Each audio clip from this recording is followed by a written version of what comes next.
Hello, kids! Today we're going to learn about one of Allah's beautiful names, Ad-Daarr. Ad-Daarr means the one who can cause harm.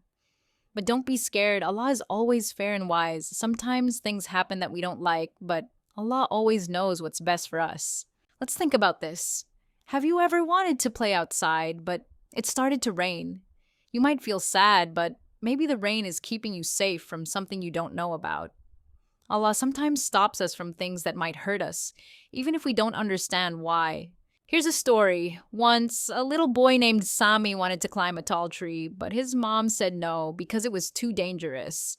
Sami was upset, but later he saw that the branch he wanted to climb broke.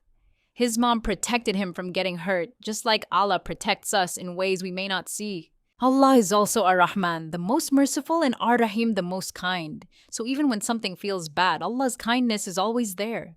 Let's remember to trust Allah, pray to Him, and thank Him for keeping us safe, even when we don't understand everything. Can you think of a time when something didn't go your way, but later you realized it was for the best? That's Allah, Ad-Daarr, taking care of you. Thank you for learning with me. See you next time. Title: Allah's name, Al-Zar.